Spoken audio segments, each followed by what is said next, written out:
Hi, and welcome to the Deer IQ podcast, where smart hunting begins. I'm Adam Lewis, and in this episode, I'm going to continue a story-based series called So There I Was, Hunting Stories of Epic Adventure. This is where I tell a story of a specific buck, one here on my wall, and I'll show a picture here in a minute, and also break down the how and why it worked out. A masterclass case study of sorts, with gobs of good info in there that everybody can take away. I'll also apply some of the 6 principles we've been talking about for highly effective hunters that they employ and how they worked out in this case. I'll kind of pull those out of it, and we'll talk about that. And also I have 9 takeaways at the end to share about this really special 16-point Ohio buck. And with this specific buck, it has a really interesting ending that in 33 years of hunting, I've never found a buck this way. So pay attention for that. And here are the top things to look for in this special episode. What was the pivotal information, the intel I needed to know exactly when and where to hunt this specific buck? What is the big disappointment in this story, and how did that affect how I hunted him, which was a crucial move, I believe, for it to work out in this case? And how did I find this buck after the shot that was really off the wall? And what gave him a big old gouged out bloody eye? And I have 9 takeaways, like I said, about this buck and the value that it brings, and a hunt that really should be a masterclass. Any hunt that you do should be something you can learn from. So this buck is no exception. Let's talk about the 16-point Ohio buck and get to the podcast and up your deer IQ.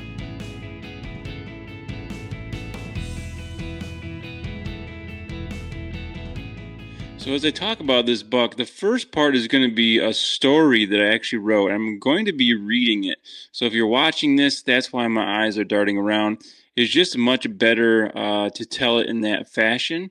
And then the second part of this, I'll break down again those 9 key things as to why I think this worked out that anybody can take away from it. So let's get to it. The first trail camera pictures were jaw-dropping. Was this really in broad daylight, just 150 yards from the house? The early August pictures were clear as a bell and showed in crisp detail the myriad of fuzzy tines from multiple angles and at multiple times of the day. A monster whitetail had taken up residence in the thick valley just west of the property owner's house. Better yet, with the shift of many whitetails' summer range from the alfalfa fields to their fall homes beginning, this meant he may be there to stay. Opening day was just 54 days away. With 2020 being one for the books, in many not so good ways, that was COVID, the pre-whitetail season had been one as well, but in a very good way. My Ohio property trail cameras were picking up more shooter bucks than ever for this time of year on both properties I had permission to hunt, which gave me an incredible amount of confidence. Most years the rut is when I finally see a good mature shooter buck, but this 16-point gave me good reason to think I may not have to wait that long. If he stayed, I reasoned I might have a great chance of getting a crack at him the first day of season. Though years of whitetail hunting had taught me to expect the unexpected, anticipation was high.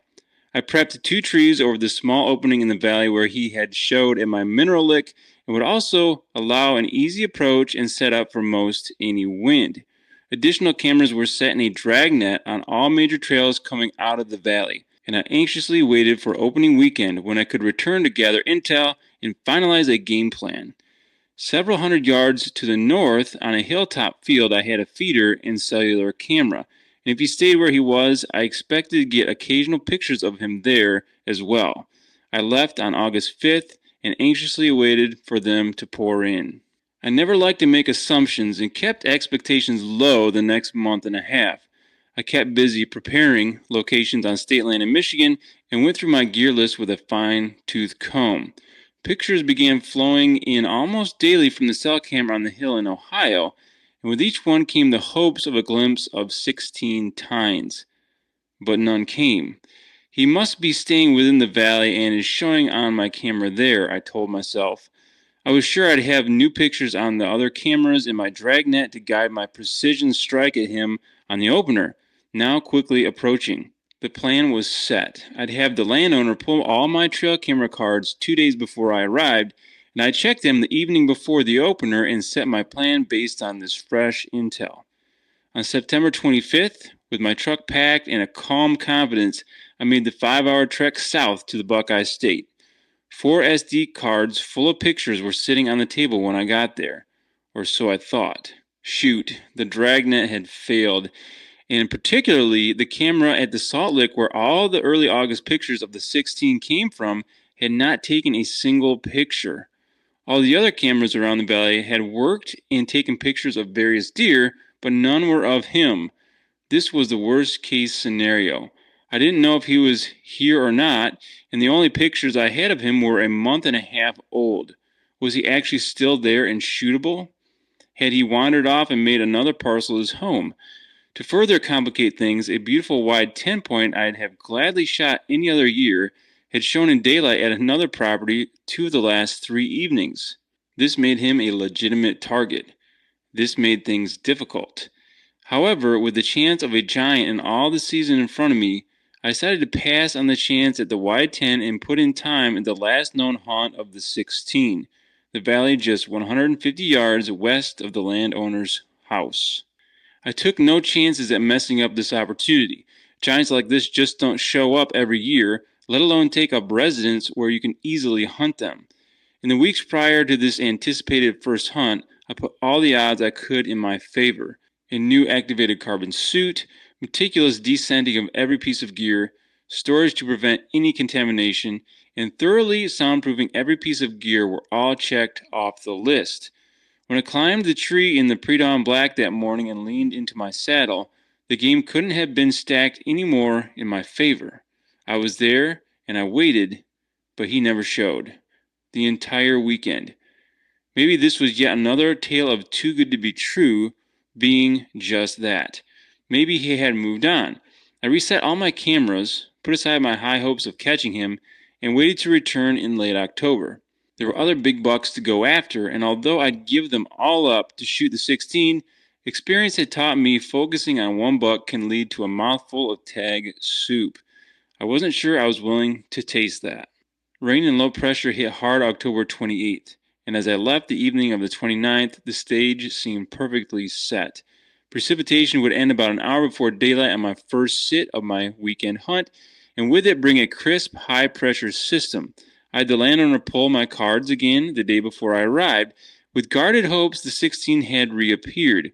However, as I scrolled through hundreds of pictures on my laptop, hope faded. The 16-point was a no-show for the entire month. I decided then that the first mature buck that I saw would probably get an arrow. I just didn't have time to hunt ghosts. The weatherman, usually wrong, was dead on to the minute with his prediction, and the bucks responded accordingly. Like the cold front had flipped a switch, bucks were on their feet and cruising with purpose in broad daylight my first morning hunt. That sit brought 6 good 3.5-year-old bucks, 3 of which responded to my grunt call and came in on a string. They came within 20 yards of my stand, positioned strategically on a bench of an east-west running ridge at a slight saddle. I passed them all, but this was a very good sign. With deer traffic all seeming to converge at the end of this bench west of me, that evening I abandoned the permanent stand and made my move to my climber to the nexus of this activity.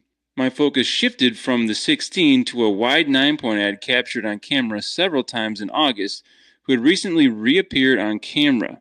He seemed consistent, but I wasn't sure if he was a shooter, and I hoped to catch a glimpse of him to see. I found the perfect tree at the end of the bench near a knob where bucks tended to bed, and prepared to climb a tall white oak dropping thumb-sized acorns. The mature timber was open, but a few branches were in the way for longer shots, so I took a minute to grab my shears and prune them. Setting down my bow, I went to work. Suddenly, I was startled by a loud snort from just 15 yards behind me and the sound of a running deer.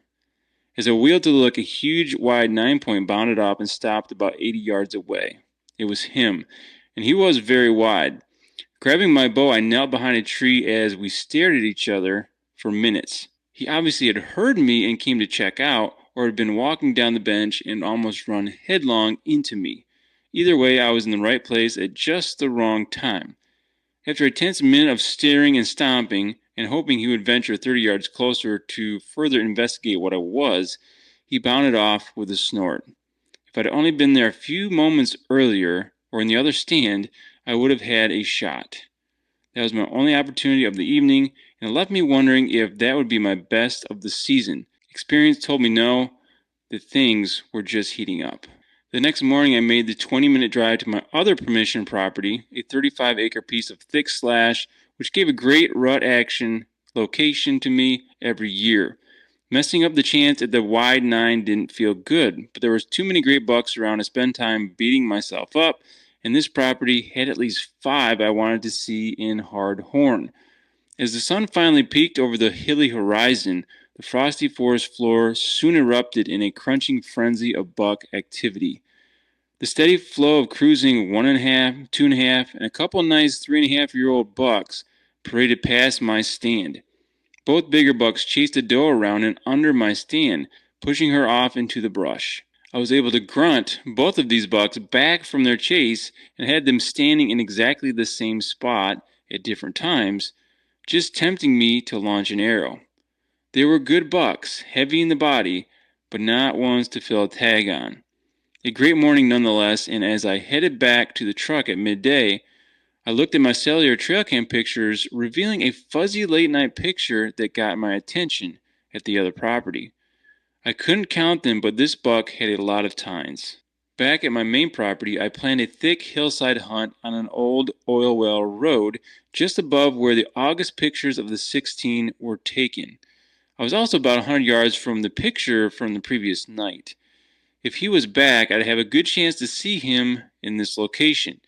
It was a good travel route between bedding locations on the property with 2 mock scrapes directly in front of my stand. I was in by 1:30, and as the afternoon progressed, so did the deer activity.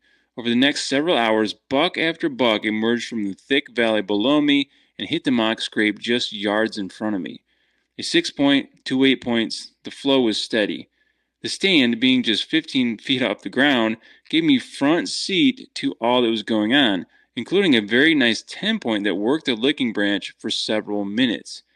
He walked up the hill and looked back. Another difficult pass, but he wasn't the buck from the picture.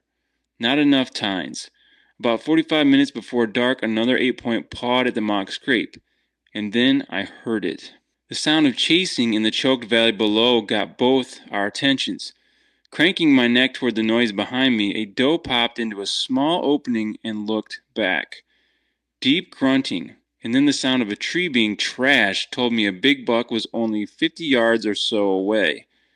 An oak tree still holding all its leaves completely blocked my view, though, and my heart raced in anticipation of this buck popping into view. All he had to do was follow the doe, and I'd get a look, and possibly a shot. The 8-point in front of me trotted down to investigate. With his ears pinned back, he disappeared behind the bushy oak. Expecting a loud clash of antlers, I waited, but heard nothing. Surely the bigger buck would chase off the 8. But a minute later, the 8-point emerged and followed the doe off. A bit surprised, I waited the half an hour until dark for the other buck to show itself, but it disappeared like the last rays of light. Quietly climbing down, I snuck the opposite way back to the house. I'm glad I did. My cell phone lit up while eating dinner. A delayed photo from the cell camera just 100 yards from where I was hunting, and right at last light. It was him. The 16 was back, and most likely was the mystery buck from earlier in the evening. With one morning left to hunt, I knew this was my chance. He was here, and a week later he might be half a mile away chasing a hot doe by someone else's stand. I had to strike now. The only question was where. With rain and wind in the forecast the next morning, conditions weren't ideal, but it was a no-brainer for me. My stand just 35 yards from the cell camera, which I hadn't hunted all season, was the logical choice. It was just above the thick valley I now pretty much knew he called home, and within reach of heavy trails across the saddle which connected another property bedding area. He had been at this stand twice in the last 24 hours, and as light slowly dawned, so was I. The wind was high, but after half an hour it was clear it was not affecting deer movement. A small 8-point passed perfectly on the saddle trail 15 yards in front of me and disappeared into the valley below. A spike and fork converged in front of me, and the spike tackled a big rub that he obviously had not made. The morning progressed, and I wondered if I had just made the right choice or not. Had he walked right by the other stand where I was the night prior? Just then, something caught my eye. A deer about 100 yards in front of me was walking parallel and angling off the property, and from his profile I could see a lot of tines. Realizing it was him, I grabbed my grunt call and stopped him with a loud blast. He turned my way and started closing the distance, but hung up at 50 yards. I tried to range him and pick a shot through the trees while fighting a mild case of buck fever, but realized that would be a poor opportunity. I had to get him closer. With a few deep breaths, I calmed my nerves and grunted again.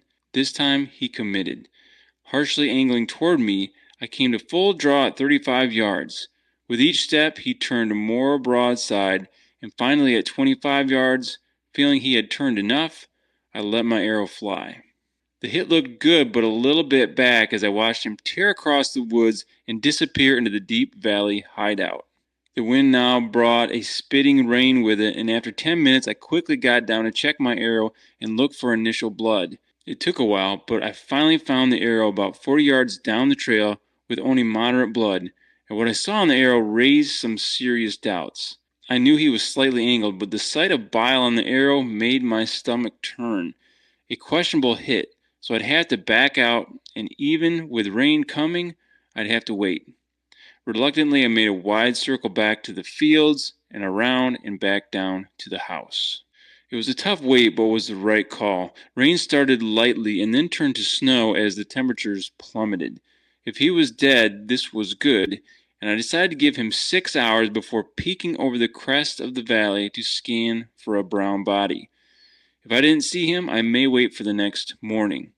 I passed the time by packing up some things, going over to my other property and pulling my stand over there. Odds were he was mortally wounded or dead. Now I just had to find him. At about 2 o'clock, I cautiously climbed the big hill to the fields and looped to where I last saw blood. There was no blood trail, but the wind was up, so this would help my cautious approach. If he was still alive, I may even be able to put a stalk on him and finish him with a second arrow. As I picked up the general trail he took down the valley, I saw something black dart across the field. Turkey, I thought. Easing closer to the cusp of the ridge, I peered into the deep valley below and saw exactly what it was.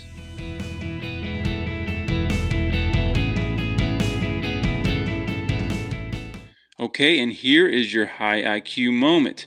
If you want consistency on mature bucks, the top bucks where you hunt, which is the theme of this year, I have a secret to tell you that I really want you to consider, and it involves two things, and here they are. The first thing is that details are super important. They will make or break you. You have to have ultra clean hunts and look at all the little bitty details that add up to a clean hunt. There's a ton of those, right? But they all have to come together or it'll scratch your hunt and really can ruin a season. Think about the details. You got to have them all in place. Second thing for taking mature bucks is you can't blame other people. You have to take responsibility of your failures. You have to assume it's you is the reason why something did or didn't work out. To blame others isn't going to help you at all. It's just going to keep you doing the same potentially bad things and mistakes. So don't beat yourself up, but you have to look at things and say, why didn't this work out or why did it? And really analyze those things and figure out those details so you can replicate them if they're good and helped you, or avoid them at all costs in the future if they hurt you. So you have to take responsibility and assume it's because of you. Something to think about if you want to be consistent on the top deer where you hunt. And if you really want to get into those details, those tools that will really help you take it to the next level and be consistent on those mature bucks and the best bucks where you hunt, you should really consider signing up for our summer whitetail workshop. We go into those in great detail, and that will be a huge step in the right direction for your hunting future. We go over the 6 core competencies of highly effective hunters, things that all these really good hunters do and how you can implement them into your hunting. So take a look at that below, sign up for that, and we have a limited number and spaces for that, so sign up for that now, and I hope to see you there. Okay, and now let's get back to the podcast.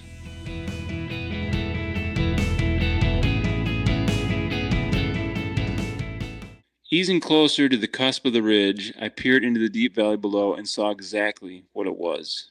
Buzzards on the ground pecking at something. It was my buck.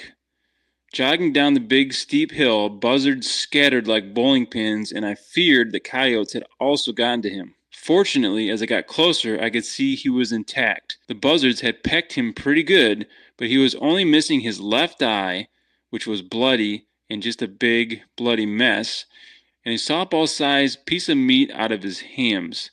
Never had I imagined I'd find a deer due to buzzards, and so soon after shooting him.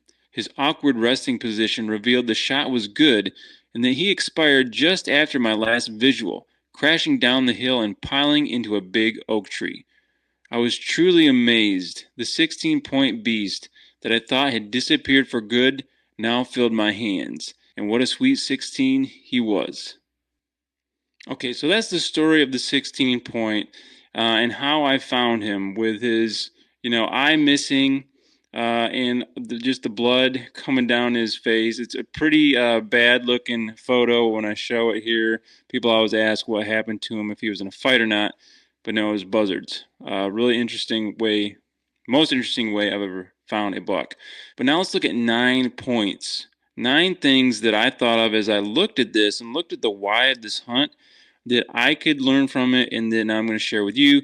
And again, a deer should be a master class of learning for us if we want to improve and get better. You really should look at your hunts and why they worked out or why they didn't. So here's 9 things. The first one is you need a foolproof intel collection. I had camera failures, and that really screwed me up and really threw me into some doubt, and that was a problem. It worked out in the end because trail cameras actually did help me, but having them fail really was a big thorn in my side, especially when you're hunting out of state. So you have to foolproof your intel gathering, and I talk about 7 different methods to do that, and having more than just one definitely helps you out because the other ones can fill in the pieces and you're not just putting all your eggs in one basket. But that was a failure. And so since then, what I've done is I've taken steps to make sure that that most likely will not happen again. I guess it could, but what I do now, instead of changing SD cards, I take a whole camera that I've tested with that card and I know works, and I just switch the whole camera because I've learned from this and some other situations too that sometimes those SD cards, regardless of what the camera says, sometimes they just fail and don't work in that camera. It can even look like it is working. And so I test it beforehand and I swap cameras to make sure I can get that valuable intel. So you have to foolproof your intel collection because that really could hurt you. The second thing is don't rely on emotion. You have to hunt in the moment. This one really gets to emotions, especially when you've seen a big buck or something. We tend to, what I call, go with your gut or feelings, or you project what you want. If I hunt here or there, I'm going to see this big buck. You really have to get away from that and not rely on emotion, but just hunt in the moment of the intel you actually have. The raw data, what is actually going on, and I'm going to make a decision off of that, right? You can't rely on the emotion. And so in this case, it was a lack of information. I knew he was in the area in early August, but he disappeared. I had a camera fail. I didn't know, if he was there or not because of that. So I just stayed out because of that. I had to assume that he wasn't running around there. If he was, it wouldn't hurt anything, but I had to hold off because I didn't have enough to make a good hunting decision.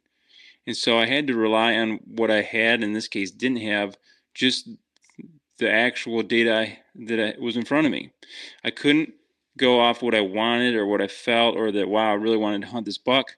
I just had to go off the raw data. So that's the second thing to consider, especially when you start hunting a mature buck.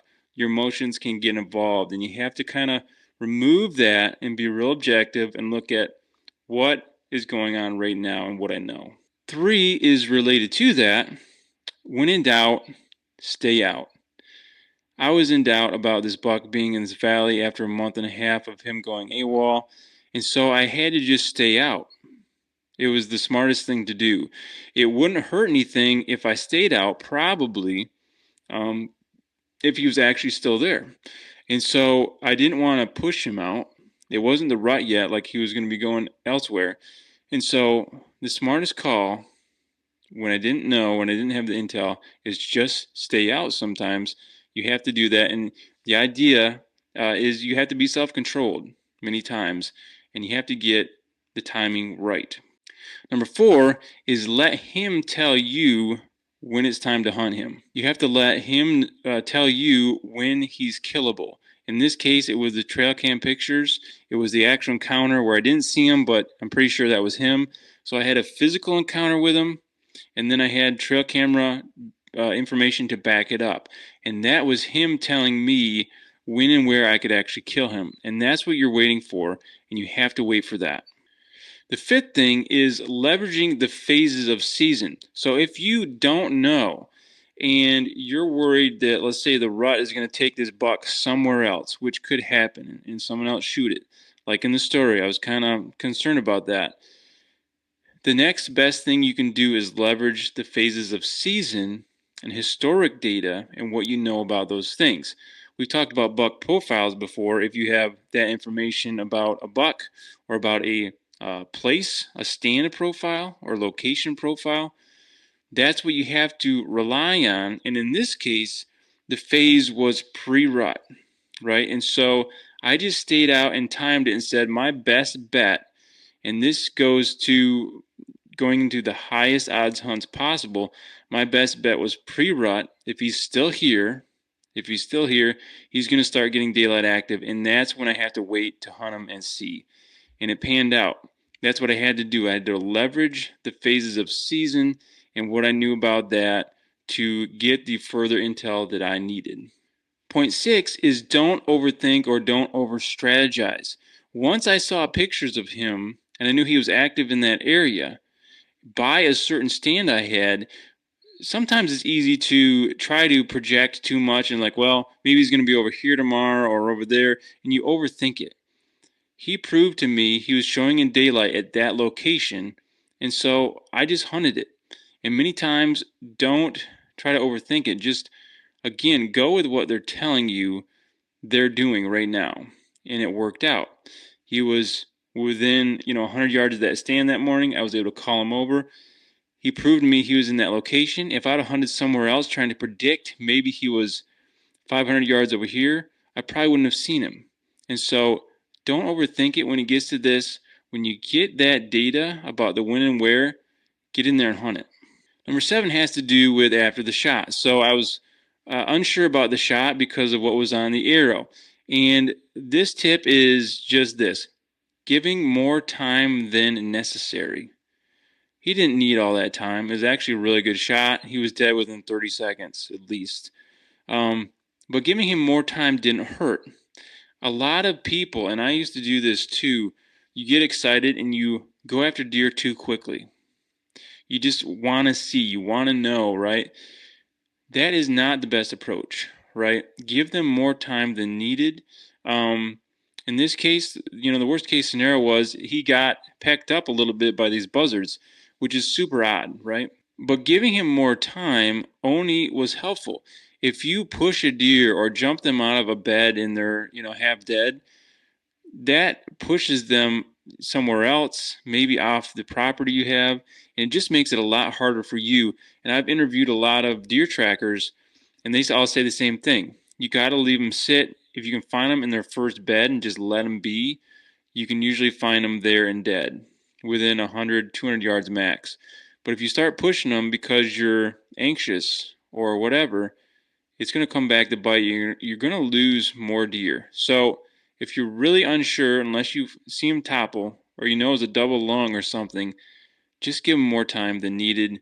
It's only to your best benefit to do that. Okay, number 8, big bucks aren't bulletproof. This is one for if you've never shot a real big buck. Even if you have, sometimes these deer have this in our mind. We think of them as different, and they are different creatures in how we hunt them, but they're still the same animals. They're just as killable as a small deer, right? A spike. But we put this, we mystify them, I guess, in some way. And we need to think about it differently. Yes, we treat them differently because they're mature bucks and they don't allow mistakes, like maybe a little spike would. They're kind of dumb. So they aren't bulletproof. They're very killable if you do those right things the right way. And again, pay attention to those details. It's just a matter of putting an arrow through them in the right place, just like any other deer. So don't let that get in your head with hunting these deer. You're focused on the details that'll help you get in front of them. And I will say it gets down to what we've been talking about with that surgical strike, that strategic hunt. All this boiled down to that, was getting the data, getting the intel, and then deciding on the right place and time to make that surgical strike. And it really all boils down to that. And those details really come in, are important to do that, and helping you get that specific, that real strategic surgical strike. And that's what it's about. And then number 9 is kind of odd one, but how I found it, right? Rely on other animals sometimes, and really focus on your tracking. This is probably the weirdest way I've found deer with other animals. People would probably think mostly about tracking dogs. I've never used one, but I found this deer because of buzzards. I've also found a deer because of a possum. Had found this deer, and I was looking in the wrong area, and this opossum I noticed was over, making a commotion over in this grass, and that was the deer. It had found the deer. You hear about crows and different things too. Obviously, buzzards circling can get you in the ballpark of where a dead animal might be. So using nature, using other animals, although a little odd, can sometimes be the thing to help you find that buck you're after. All right, and here are your high IQ takeaways and challenges. Have you analyzed a hunt of yours, success or failure, to this degree that I did, or maybe even more? If you never have, I encourage you to do that and figure out the why of that hunt. Why did it work out? Or why not? And be very detailed and honest about this as you write it out, and I would journal it out. And next time we continue with our series Mature Buck Mindsets with our guest, Bill Winke, who talks about some different approaches he's taken to shoot a lot of big bucks, and also why he slept under his tree stand and what that taught him about big bucks. It's a good episode. You won't want to miss it, and I'll see you then.